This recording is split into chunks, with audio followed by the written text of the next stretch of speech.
কখনো আপনি কোনো গোয়াল দেখেছেন? অধিক মাত্রায় গোবর পড়ে থাকে আর ওখানে এক ধরনের পোকা দেখতে পাওয়া যায়, যাকে গুবরে পোকা বলা হয়। এরা কি করে? সারাদিন সেই গোবরেই বাস করে। সেই গোবরকে গোল আকৃতি প্রদান করে নিজের বাসার দিকে নিয়ে যাওয়ার চেষ্টা করে। অনেক পরিশ্রম করার পরে সেই গোবরের টুকরোগুলো নিজের বাসার দিকে নিয়ে যায় আর বুঝতে পারে ওর বাসা তো খুবই ছোট, আর এই গোবরের টুকরো তো অত্যন্ত বড়। এ তো বাসাতে প্রবেশ করতেই পারবে না। তাও চেষ্টা করতে থাকে, শেষ পর্যন্ত অসফল হয় আর সেই পোকা একাই বাসাতে ঢুকে যায়।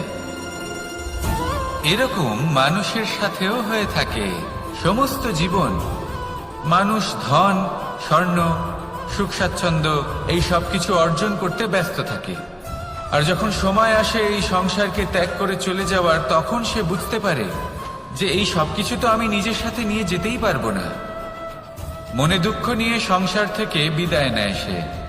তার বদলে যদি মানুষ কোনো নির্ধন ব্যক্তিকে সাহায্য করে দেয়, কোনো দুঃখী ব্যক্তিকে হাসাতে চেষ্টা করে, তাহলে মনে সন্তোষ নিয়ে সংসার ত্যাগ করতে পারে। এই জীবনে ধন, স্বর্ণ, সুখ স্বাচ্ছন্দ্য অতি আবশ্যক, কিন্তু এগুলোই বাস্তব সম্পত্তি নয়।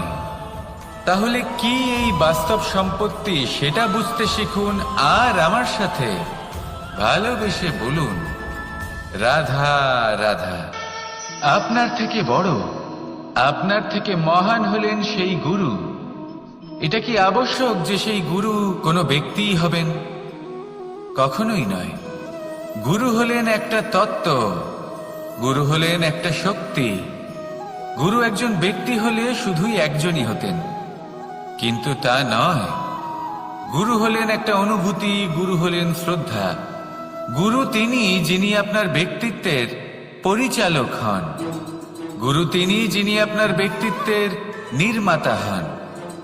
আপনি কখন, কোথায়, কোন স্থানে, কি রূপে গুরু লাভ করবেন আর কি শিক্ষা লাভ করবেন, তা নির্ভর করছে আপনার মানসিকতার উপর, যে আপনি সকলকে কিভাবে আপন করে নিতে পারেন। যদি আপনি গুরুকে আপন করতে চান, জ্ঞানকে আপন করতে চান, তাহলে আপনার মধ্যে শ্রদ্ধা জাগ্রত করতে হবে, সামর্থ্য জাগ্রত করতে হবে। আপনি গুরু এবং জ্ঞানকে আপন করে নিতে পারলে তা এমনিই আপনাকে মহান করে তুলবে। তাহলে আসুন আর আমার সাথে ভালোবেসে বলুন, রাধা রাধা। সময় এবং ধন, একটা যা প্রকৃতি আমাদের দান করেন আর একটা যা আমরা নিজেরা অর্জন করি। কিন্তু যখন হারিয়ে ফেলার প্রসঙ্গ আসে, তখন আমরা এই দুই একসাথে হারিয়ে ফেলি। এই সময় যদি আপনি গুনতে থাকেন, তাহলে তা এমনিও নষ্ট হয়ে যাবে। কারণ সময় গণনা করতে আপনি যে সময় ব্যতীত করেন তা তো এমনিই নষ্ট হয়ে যায়। এই সময়কে যদি আপনি একত্রিত করার চেষ্টা করেন, তাহলে তা সম্ভব হবে না। সময়ের বিষয়ে শুধু একটাই কথা বলবো, আপনি যদি একে ব্যবহার করেন তাহলেই জীবনে বৃদ্ধি হবে। ধনের সাথেও এটাই হয়। কথায় আছে যে এই ধনের দ্বারাই ধন অর্জন করা সম্ভব। যদি আপনি এই ধনের যত্ন নেন এবং একে সামলে রাখেন, তাহলে ধন আপনাকে সামলে রাখবে। এবার সময় আমরা প্রচুর পরিমাণে পাই, কিন্তু তার অর্থ এটা নয় যে আমরা তা নষ্ট করি। বাস্তব অর্থে সময় তা অত্যন্ত মূল্যবান। এর সদ্ব্যবহার করা যদি আপনি শিখে যান, তবে এই সময়ও আপনাকে অবশ্যই অতি মূল্যবান করে তুলবে। আসুন আর আমার সাথে ভালোবেসে বলুন, রাধা রাধা। কথায় আছে যে এমন কোনো অক্ষর নেই যার দ্বারা কোনো মন্ত্র হয় না। এমন কোনো বনস্পতি নেই যা নিজেই একটা ঔষধি নয়। পৃথিবীর এমন কোনো ব্যক্তি নেই যার মধ্যে কোনো যোগ্যতা থাকে না। শুধু প্রয়োজন হলো যে ব্যক্তিকে আমরা খুঁজে চলেছি তাকে সঠিকভাবে চিনে নেওয়া। যদি তার যোগ্যতা, তার বিশেষত্ব আমরা বুঝতেই না পারি, তাহলে আর লাভ কি রইল? এই সংসারে এমন অনেক ব্যক্তি রয়েছেন যারা ছোট ছোট অসফলতার কারণে আপনাকে এটা বলে দেবে যে আপনি কোনো কাজের নন, আপনি হলেন মূর্খ, আপনি কিছুই করতে পারবেন না। এইসব কথায় কখনোই বিশ্বাস করবেন না, কারণ আপনি এবং প্রত্যেকটি জীব এই পরমাত্মা এবং এই প্রকৃতির সৃষ্টি, যা অত্যন্ত বিশেষ। যদি আপনাকে উদাহরণ দিই, তাহলে একদিকে আছে তরোয়াল, একটা বড় লম্বা তরোয়াল, যার দ্বারা যুদ্ধ করা যায়, জয়লাভ করা যায়। আর অন্যদিকে রয়েছে একটা ছোট্ট সূচ, কিন্তু যে কাজ একটা ছোট্ট সূচ করতে পারে তা একটা তরোয়াল দ্বারা সম্ভব নয়। এর অর্থ হলো এটাই যে প্রত্যেকটা রচনা অত্যন্ত অমূল্য এবং অত্যন্ত বিশেষ হয়। তাহলে বিশ্বাস রাখুন যে আপনি অত্যন্ত বিশেষ একজন, আর প্রেমের সাথে বলুন রাধা রাধা।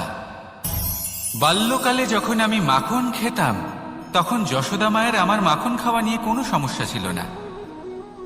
কিন্তু যখন আমি মাখন খেতাম, মাখন চুরি করতাম, তখন যেই প্রকারে বাড়ির পরিচ্ছন্নতা আমি নষ্ট করতাম, তা নিয়ে অবশ্যই যশোদা মায়ের আপত্তি ছিল। আর হবে নাই বা কেন? কথায় আছে যে যদি আমাদের ঘর পরিচ্ছন্ন থাকে, সেখানে লক্ষ্মী বসবাস করে থাকেন, তবেই সেই বাড়িতে সন্তোষ ভাব থাকবে। সেই জন্যই আমাদের যশোদা মা পরিশ্রম করে বাড়ির ভেতর এবং বাড়ির বাহির সবসময় পরিচ্ছন্ন করে রাখতেন। এবার যেইভাবে আমাদের বাড়ি, যেখানে আমাদের পরিবার বসবাস করতেন, সেইভাবেই আমাদের শরীর আর আমাদের আত্মা রয়েছে, যাতে আমরা বসবাস করি। একেও স্বচ্ছ রাখা প্রয়োজনীয়। এবার স্বচ্ছ কিভাবে রাখা যায়? শুধু বাহ্যিক পরিচ্ছন্নতা আর প্রসাধন দ্বারা তা সম্ভব হবে না।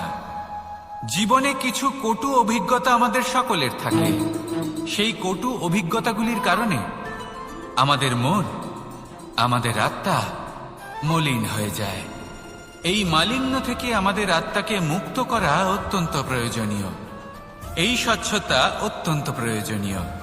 আর আমাদের এই মন মালিন্য থেকে মুক্ত হতে পারে শুধুমাত্র প্রেম এবং করুণার দ্বারা। তাই সকলকে ভালোবাসতে থাকুন আর মনের মধ্যে করুণার বোধ জাগ্রত করুন।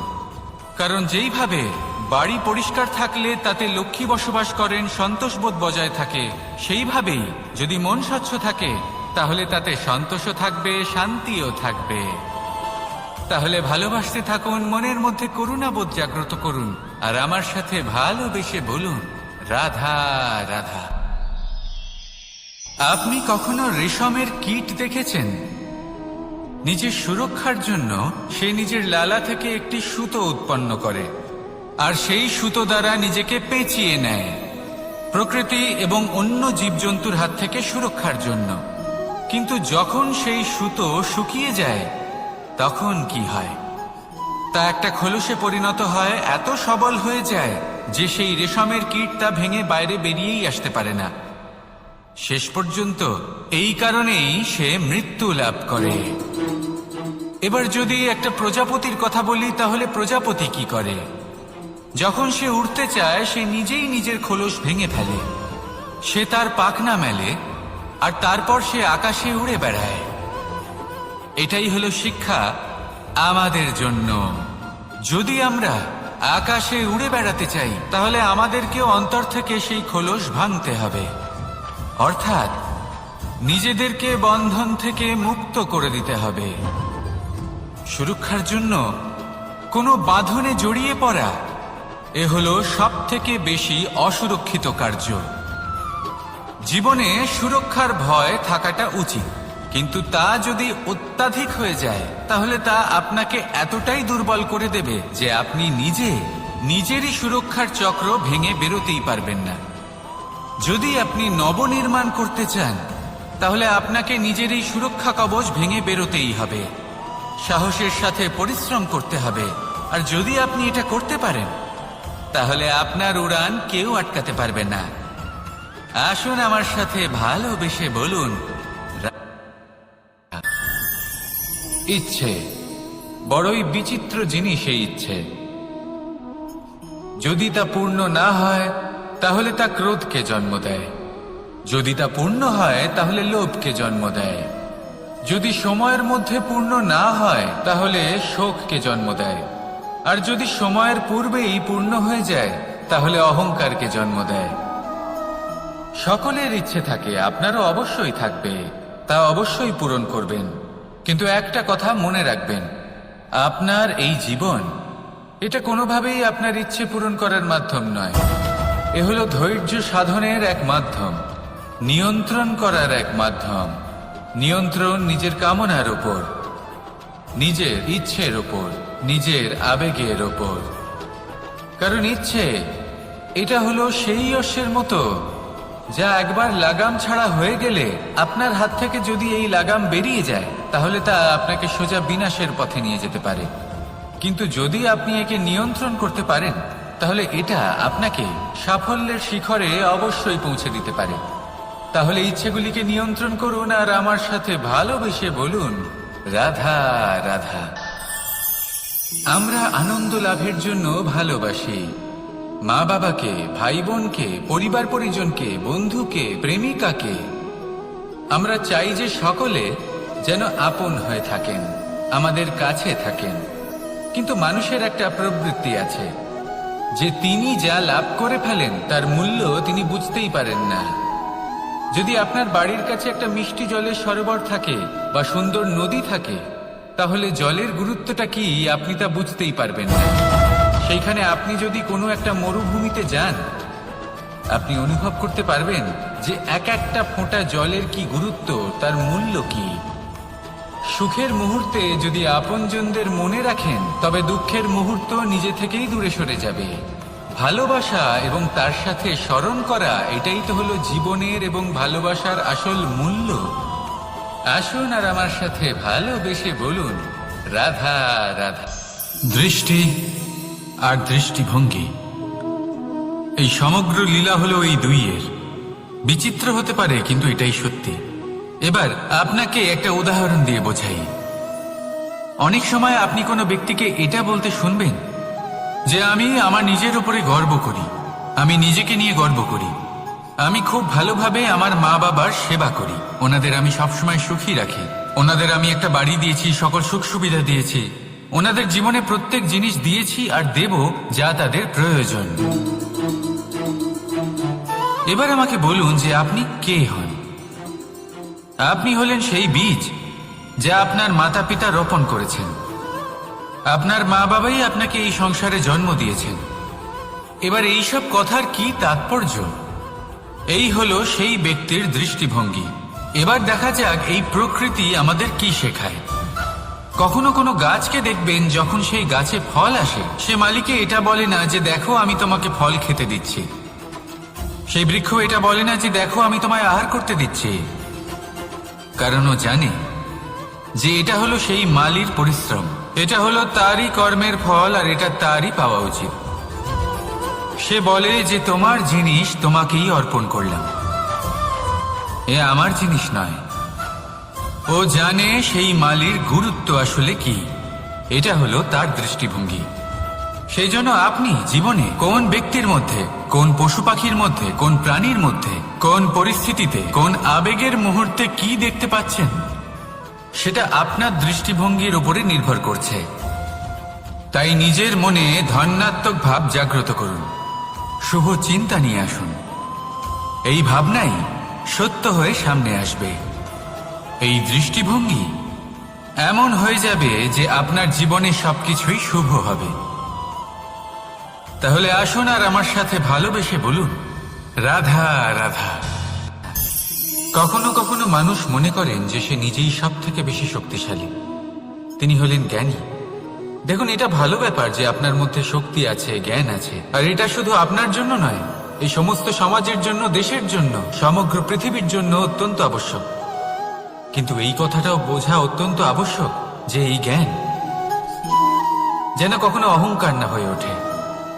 যখন মানুষের মধ্যে জ্ঞান থাকে তখন সে রাম হয়ে ওঠে। রাম, যিনি সমুদ্রের বুকে সেতু বানিয়েছিলেন, বানর সেনার দ্বারা রাক্ষস রাজকে পরাজিত করেছিলেন, আর চিরকালের জন্য সবার কাছে আদর্শ হয়ে উঠেছিলেন। আর যদি মানুষের মনে অহংকার জন্মায় তাহলে সে রাবণ হয়ে ওঠে। দেশে বিদেশে যতই খ্যাতি থাকুক না কেন সে রাক্ষস হয়ে ওঠে, নিজের সাথে সাথে সমস্ত কুলের বিনাশ করে বসে। এবার জ্ঞান নাকি অহংকার, আপনার কি চাই সেই সিদ্ধান্ত আপনার, আর আপনার এই সিদ্ধান্তই নিশ্চিত করবে যে আপনার কর্ম কি হবে, আর আপনার এই কর্মই নিশ্চিত করে দেবে আপনার প্রারব্ধ কি হবে। তাহলে শুভ কর্ম করুন আর আমার সাথে ভালোবেসে বলুন, রাধা রাধা। আপনি কখনো পাখিদের দেখেছেন? যেভাবে মানুষ তার সন্তানকে জন্ম দেয়, পাখিরাও সন্তানদের জন্ম দেয়। আর যেই তার সন্তান এই সংসারে প্রবেশ করে, সেই পাখি তাকে আগলে রাখে, তার যত্ন করে, ওর জন্য বাসা বানায়, ওর জন্য দূর কোথাও থেকে খাবার নিয়ে আসে, নিজের ঠোঁট দিয়ে ওর মুখে খাবার খাইয়ে দেয়, সবকিছু করে। কিন্তু একটা কাজ পাখি করে, কিন্তু মানুষ কখনোই করে না। যখন পাখি মনে করে যে তার সন্তান বড় হয়ে গেছে, ওকে এবার ওরা শিখতে হবে, নিজেকেই আত্মরক্ষা শিখতে হবে, নিজের খাবার নিজেই খুঁজে আনতে হবে, তো সেই পাখি তার সন্তানকে বাসা থেকে বের করে দেয়। তারপর সেই পাখির সন্তান নিজে উড়তে শেখে, আত্মরক্ষা করতে শেখে এবং আস্তে আস্তে সে আত্মনির্ভর হয়ে ওঠে। কিন্তু মানুষ কি তার সন্তানের সাথে এটাই করে? কখনোই নয়। মানুষ তার সন্তানকে নিজের সাথে বেঁধে রাখে, সব সময় তার লালন পালনের, তার দেখাশোনার ব্যবস্থা করে রাখে, আর এটাই ভাবেন যে আমি হলাম ওর পালনকর্তা, ওর খেয়াল রাখা তো আমার কর্তব্য। কিন্তু না, এই কাজ করতে করতে উনি আস্তে আস্তে নিজেরই সন্তানের শত্রু হয়ে ওঠেন, তার বিকাশের শত্রু হয়ে ওঠেন। তাই যখন সন্তান বড় হবে তখন অবশ্যই ভালোবাসুন, কিন্তু পাখির মতো কঠোর হওয়া প্রয়োজনীয়, তবেই তার বিকাশ হবে। ওকে নিজের কষ্ট নিজেকেই সহ্য করতে দিন, শিখতে দিন জীবনের অনুভূতি কেমন, তবেই তার বিকাশ হবে। নয়তো সেই সন্তান আজীবন আপনার জন্য বোঝা হয়ে থাকবে, আর আপনি তার বিকাশের পথে আজীবন বাধা হয়ে থাকবেন। আর আমার মনে হয় না আপনি সেটা চাইবেন, তাই তো? আসুন আমার সাথে ভালোবেসে বলুন, রাধা রাধা। জীবনে শিখরে পৌঁছানোর জন্য মানুষের কি প্রয়োজন হয়ে থাকে? সিঁড়ির। কিন্তু তাও প্রত্যেক মানুষ, প্রত্যেক ব্যক্তি শিখরে পৌঁছতে পারেন না। এর কারণ কি? কারণ একটা হতে পারে যে মানুষ কল্পনা করতে থাকেন কিন্তু সিঁড়ি খুঁজে পান না। কিছু মানুষ খুঁজে নেন, কিন্তু তা পেয়ে এতটাই প্রসন্ন হয়ে যান যে তারপর আর কোনো কর্মই করেন না। খুব সোজা ব্যাপার। অনেক মানুষ সিঁড়ি খুঁজে পান না, আর যদি পেয়েও যান তাও যতক্ষণ না তাতে চড়ছেন সেই শিখরে পৌঁছবেন কি করে? যতক্ষণ না আপনি পরিশ্রম করছেন, যতক্ষণ না সেই সিঁড়িতে আপনি চড়ছেন, যতক্ষণ না ক্লান্ত হচ্ছেন, আপনার পায়ে হাঁটুতে ব্যথা না হচ্ছে, ততক্ষণ এই শিখরে পৌঁছানোর সৌভাগ্য লাভ করতে পারবেন না। তাহলে কল্পনার সাথে কর্ম করুন, পরিকল্পনার সাথে পরিশ্রম করুন, সব কিছু পাবেন। আসুন আমার সাথে ভালোবেসে বলুন, রাধা রাধা। সুখ আর অভিজ্ঞতা, এই দুই জীবনে একসাথে কখনোই আসে না। মনে রাখবেন, যেখানে সুখ থাকে সেখানে অভিজ্ঞতা থাকে না। আর যখন এই সুখ আমাদের জীবন থেকে দূরে চলে যায়, তখন আমাদের জীবনে আসে এই অভিজ্ঞতা। পরমাত্মা, প্রকৃতি, নিয়তি এই অভিজ্ঞতাকে আমাদের জীবনে পাঠান, যাতে আমরা একটা অত্যন্ত গুরুত্বপূর্ণ শিক্ষা, একটা জ্ঞান প্রাপ্ত করতে পারি। এই অভিজ্ঞতা আমাদের শেখায় যে অতীতে এমন কি হয়েছিল যা আমাদের করা উচিত হয়নি। আমাদের শেখায় ভবিষ্যতে এমন কি আছে যা আমাদের করা উচিত আর কি করা উচিত নয়। দেখতে গেলে এই অভিজ্ঞতা আমাদের সেই শিক্ষা দেয় যার জন্য আমরা সুখের দিকে উচিতভাবে অগ্রসর হতে পারি। সেই জন্য জীবনে যখনই দুঃখ আসবে, দুঃখের এই সময় আসবে, তখন হতাশ হবেন না। বোঝার চেষ্টা করুন এই পরিস্থিতি কেন এসেছে, কি শিক্ষা দিতে এসেছে। যদি আপনি সেই জ্ঞান লাভ করেন, সুখের পথে অগ্রসর হন, তাও উচিত রূপে, তাহলে এই অভিজ্ঞতার উদ্দেশ্য পূরণ হয়ে যায়। তাহলে আসুন আর আমার সাথে ভালোবেসে বলুন, রাধা রাধা। প্রতিশোধ অথবা কাউকে দুঃখ দেওয়ার ভাবনা, যদি এটা আপনার মনে থাকে, তাহলে আপনি নিজের মনেই যন্ত্রণার একটা বিশাল বৃক্ষ রোপণ করছেন, এটা মনে রাখবেন। কারণ